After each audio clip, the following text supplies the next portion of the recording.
Lecture में हम सीखने वाले हैं क्लास 9 का chapter 1 matters in our surrounding यानी हमारे आसपास के पदार्थ। और इस चैप्टर की 2 पार्ट आएंगे, ठीक। और ये एनसीईआरटी एनालिसिस है, ठीक। इसमें देखते हैं हम सबसे पहले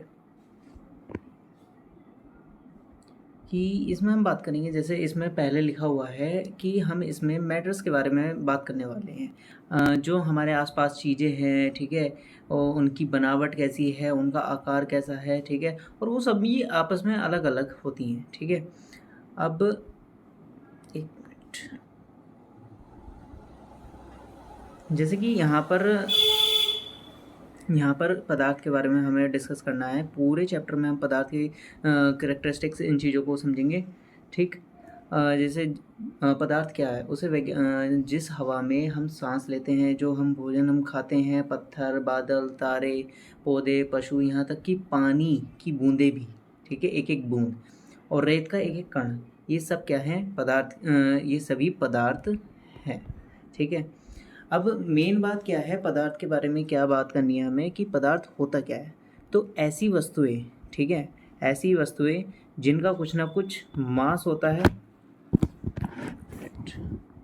कुछ ना कुछ मास होता है, ठीक है, या फिर कहते हैं या स्थान घेरती हैं, अर्थात उनका कुछ ना कुछ वॉल्यूम यानी आयतन होता है, ठीक है, या तो मास होता है या फिर द्रव्यमान होता है, ठीक है, दोनों होने चाहिए, ठीक। तो उसको हम क्या कहेंगे, पदार्थ कहेंगे। तो पदार्थ क्या है बच्चों, कि ऐसी वस्तु जो वस्तु स्थान घेरती है तथा जिसका आयतन होता है, वो क्या कहलाती है, मास कहलाती है, पदार्थ कहलाती है, सॉरी।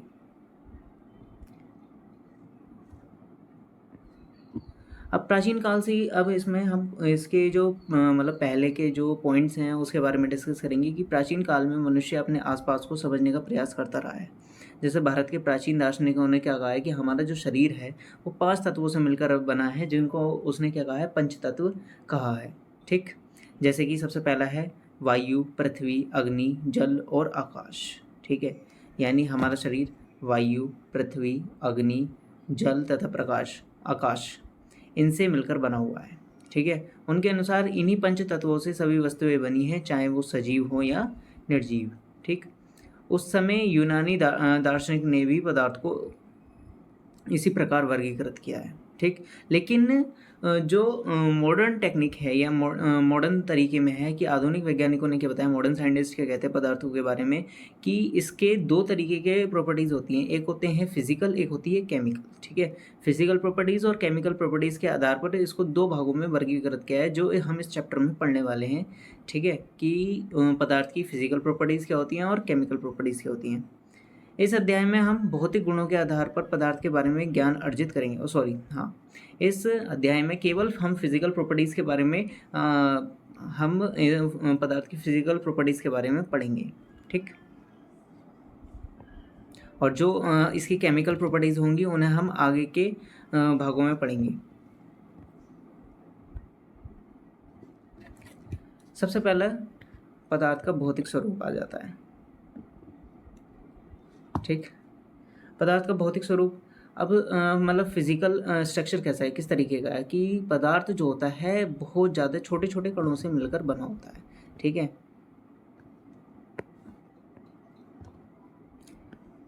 ओके, अब ठीक है। पदार्थ कणों से मिलकर बना होता है, मतलब बहुत समय तक पदार्थों की प्रकृति के बारे में हम दो विचारधाराएं प्रचलित थी, ठीक है। कौन कौन सी, कि एक विचारधारा यह थी, एक विचारधारा का यह मानना था कि पदार्थ लकड़ी के टुकड़ों की तरह सतत होते हैं, ठीक है, यानी एक समान होते हैं। परंतु अन्य विचारधारा का यह मानना था कि पदार्थ रेत की तरह के कणों से मिलकर बने होते हैं, यानी छोटे छोटे कणों से मिलकर बने हुए होते हैं, ठीक। जो कि कुछ हद तक जो दूसरा वाला विचार था वो ज़्यादा अच्छा है, कि हाँ भाई पदार्थ क्या होता है, छोटे छोटे कणों से मिलकर बना हुआ होता है, ठीक। Next page.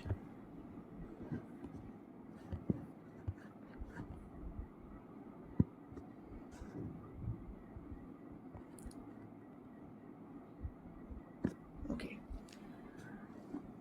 अब जैसे कि हमारे पास एक एक्टिविटी है कि भाई हमारे पास जो हम क्या करें, एक कांच के गिलास में पानी लेते हैं, ठीक है, उसमें हमने क्या करा, नमक मिलाया। अब वो नमक मिलाते मिलाते कहाँ गायब हो जाता है वो हमें चेक करना है, ठीक है। तो इसका मतलब जब वो नमक मिला रहे हैं है तो वो उसी जगह, ठीक है, उसका टोटल नेट वेट उसमें ही आ रहा है, ठीक। तो पदार्थ के कण क्या, अब इससे हमें पता चला कि पदार्थ के कणों के बीच में कुछ ना कुछ खाली स्थान है, ठीक है। तो जब हम इसमें एक्टिविटी में जैसे कि बताया गया है, ठीक है, एक्टिविटी में बताया कि जब हम जल में नमक घोलते हैं तो नमक के कण जल के कणों के बीच रिक्त स्थानों में समावेशित यानी मिल जाते हैं, ठीक है, समावेशित यानी उसमें समा जाते हैं। ये जो है समावेशित का मतलब है कि उसमें मिल जाते हैं, आपस में जाके उसके कणों के बीच में एडजस्ट हो जाते हैं। जैसे कि हमारे पास ये इस तरीके से पदार्थ है, एक मिनट मैं इसको साइड कर देता हूँ, ठीक है। जैसे कि हमारे पास ये पदार्थ की एक स्ट्रक्चर है, ठीक है, तो इसमें जो पदार्थ होंगे, पदार्थ के जो कण होंगे, हम मान लेते हैं वो इस तरीके से यहाँ पर छोटे छोटे इस तरीके से अटैच हैं, ठीक है।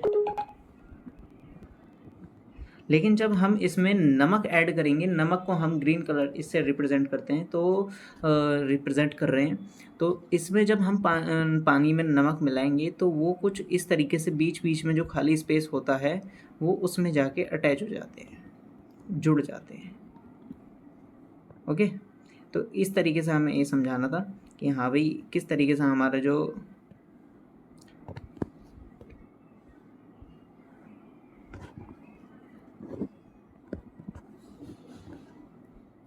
पदार्थ के कण कितने छोटे हैं, अब हमें ये चेक करना है, ठीक है। अब जैसे इसमें हमने एक प्रयोग के द्वारा बताया गया है कि यह प्रयोग दर्शाता है कि पोटेशियम पर मैग्नेट, ऊपर ये पोटेशियम पर मैग्नेट लिखा है कि बहुत थोड़े से क्रिस्टलों से पानी की बहुत अधिक मात्रा भी रंगीन हो जाती है। यानी हमने पोटेशियम पर मैग्नेट की बहुत कम मतलब मात्रा ली थी और उसमें हमने पानी में मिलाया, ठीक है, तो उससे क्या हुआ, उसका रंग बदल जाता है, ठीक है। तो एक क्रिस्टल से मतलब एक छोटे से क्रिस्टल से भी क्या है, वो कई सारे भागों में विभाजित हो जाते हैं, ठीक है, और वो उसमें मिल जाता है, ठीक। कहने का मतलब ये था।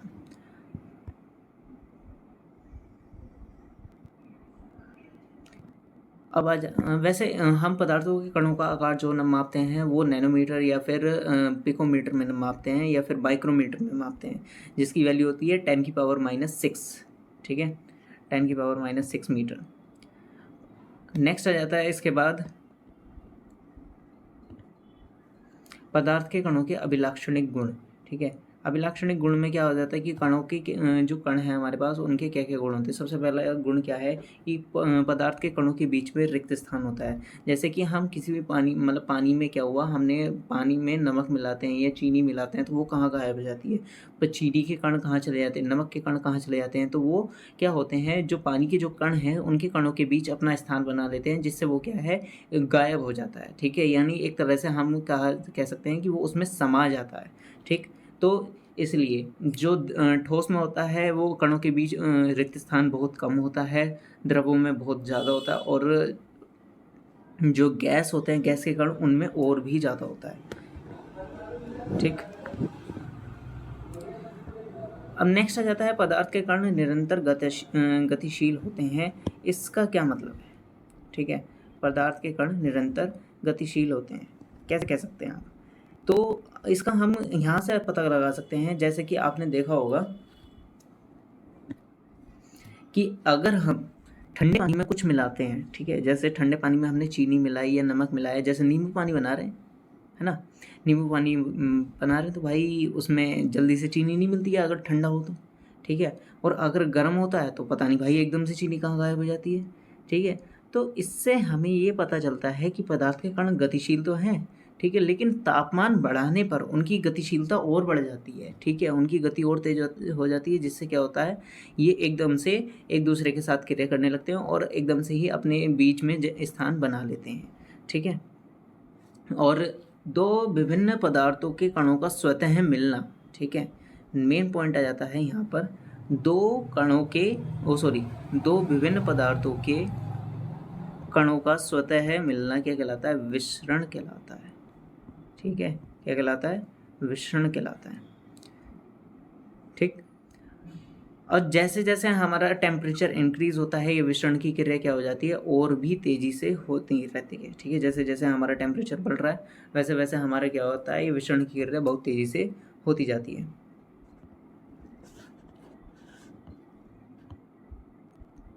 अब तीसरा पॉइंट आता है, पदार्थ के कण एक दूसरे को आकर्षित करते हैं। पदार्थ के कण एक दूसरे को आकर्षित करते हैं, ये हमें कैसे पता चलेगा? देखो भाई, जो पदार्थ के कण, जैसे कि हमारे पास लोहा है, ठीक है, लोहे में जो कण होते हैं उनके अंदर क्या होता है, एक मतलब वो एक दूसरे को इतना जोर से पकड़ के रखते हैं ना कि वो एक दूसरे से अलग ही नहीं होते, और उनके बीच में रिक्त स्थान बहुत कम होता है। और अगर पदार्थ के कणों के बीच आकर्षण बल ना हो तो किसी पदार्थ का बनना संभव ही नहीं है भाई, क्योंकि वो अगर एक दूसरे को रिपेल करेंगे यानी दूर भगाएंगे तो वो क्या होगा, एक दूसरे से दूर जाएंगे, जिससे पदार्थ का बनना संभव नहीं हो पाएगा। ठीक है, नेक्स्ट पेज।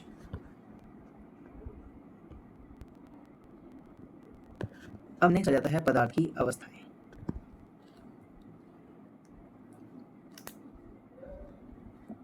पदार्थ की अवस्थाएं क्या होती हैं? अपने आसपास के मतलब हमने क्या करना है कि अपने आसपास की चीज़ों को ऑब्जर्व करना है। ये तो चलो नॉर्मल सी बात है, ये ऑब्जर्व करेंगे तो हमें केवल 3 प्रकार की अवस्थाएं देखने को मिलती हैं, ठोस, द्रव, गैस। ठीक है, ठोस, द्रव, गैस। पदार्थ की अवस्थाएं उसके कणों की विभिन्न अवस्थाओं के कारण होती हैं। ठीक है, सबसे पहले ठोस अवस्था। सबसे पहले ठोस अवस्था।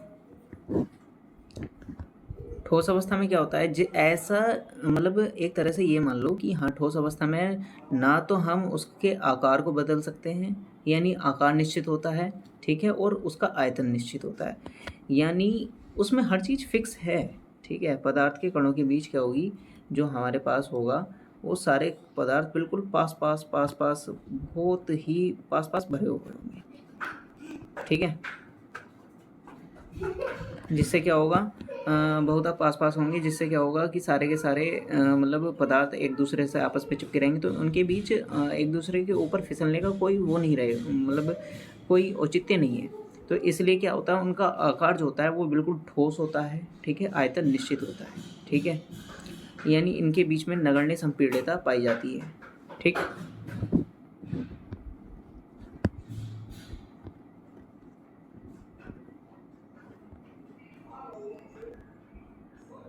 नेक्स्ट आ जाता है द्रव्य अवस्था। ठीक है, द्रव्य अवस्था में क्या होता है, द्रव्य अवस्था में क्या होगा, इसमें क्या होगा, इसमें पदार्थ के कण क्या होते हैं, थोड़े दूर दूर उपस्थित होते हैं, जिसमें क्या होता है उनके पास स्पेस मिल जाता है, जिससे आराम से वो क्या है एक दूसरे के ऊपर उनमें विसरण की क्रिया हो पाती है। ठीक है, सॉरी, उनके पदार्थ के कणों के बीच में विसरण की क्रिया हो पाती है, जिससे क्या होता है आपस में उसमें क्या होते हैं, कण समावेशित हो जाते हैं, समावेशन हो जाता है। ठीक है, और कहते हैं द्रव अवस्था की वजह से ही जो लिक्विड है वो फ्लो कर पाता है।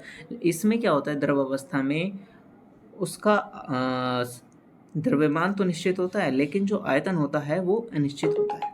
ठीक है, जो आयतन होता है वो अनिश्चित होता है। गैसीय अवस्था में क्या होगा, गैसीय अवस्था में क्या होता है, ना तो ऐसी अवस्था, ठीक है, पदार्थों की ऐसी अवस्था ना तो जिसमें आकार निश्चित होता है और ना ही आयतन। क्यों? जैसे कि आपने एक गुब्बारे में हवा भरी, ठीक, गुब्बारे में हवा भरने के बाद हमने हवा को छोड़ दिया, कहाँ पता चल रहा है कि हाँ भाई कितनी हवा भरी और कैसे भरी? ठीक है, तो इसलिए मतलब जो गैसीय अवस्था होती है उसमें पदार्थ के कण जो होते हैं वो बहुत ज़्यादा दूर दूर होते हैं, जिससे कि क्या है उसमें उनका ना तो आकार निश्चित हो पाता है और ना ही आयतन निश्चित हो पाता है। ठीक है, और जो इसमें मतलब ठोस और द्रव, संपीड़ितता, हाँ इसमें एक वर्ड है ये, संपीड़ितता क्या होता है, संपीड़ितता का मतलब यानी कंप्रेशन का मतलब होता है कि आप जो पदार्थ के कण हैं उनको कितना कंप्रेस कर सकते हो, यानी उनको कितना पास ला सकते हो। ठीक है, उनको कितना कंप्रेस कर सकते हो।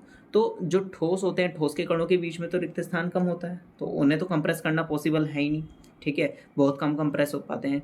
द्रव के कण जो होते हैं उनके बीच थोड़ा बहुत रिक्त स्थान होता है, तो इसलिए वो थोड़े बहुत कंप्रेस हो जाते हैं। ठीक है, और जो गैसीय अवस्था में होते हैं, गैसीय अवस्था में उनका भी कंप्रेशन ईजिली हो जाता है। उसमें तो और भी ज़्यादा होता है, गैसीय अवस्था में तो बहुत ज़्यादा होता है। क्यों? उनके बीच में तो रिक्त स्थान ही इतना होता है कि मतलब बहुत ईजी वे में उनको वो कंप्रेस कर पाते हैं। ठीक, नेक्स्ट ये कुछ ये देखो जिस तरीके से ये दे रखा है यहाँ पर, मैं ये डायग्राम चाह रहा था। ठीक, जैसे ठोस अवस्था में जो कण हैं, ठीक है, ठोस अवस्था में जो कण है देखो कितने सिस्टमेटिक वे में है और कितने पास पास हैं। क्यों? क्योंकि इनके बीच में आकर्षण बल बहुत ज़्यादा अधिक है। ठीक है, दूसरी बात देखो इनके बीच में रिक्त स्थान बहुत कम है, यानी ये बिल्कुल सिस्टमेटिक वे में, और दूसरा रिक्त स्थान कम है, जिसकी वजह से क्या है, लोहे मतलब जो ठोस अवस्था में है मिलावट नहीं हो पाती।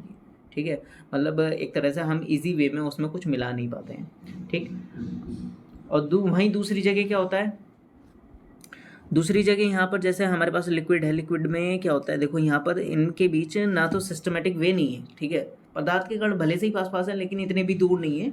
ठीक है, लेकिन थोड़े दूर ठीक है, तो लेकिन इनके बीच में रिक्त स्थान है, जिसके कारण क्या है, ये एक दूसरे के ऊपर इस तरीके से मतलब फिसल पाते हैं, जिसकी वजह से क्या है, पानी बहाव में चला जाता है। ठीक है, और दूसरी बात वो अपने अंदर कुछ भी मिला लेते हैं, जैसे कि नमक हो गया, चीनी हो गया।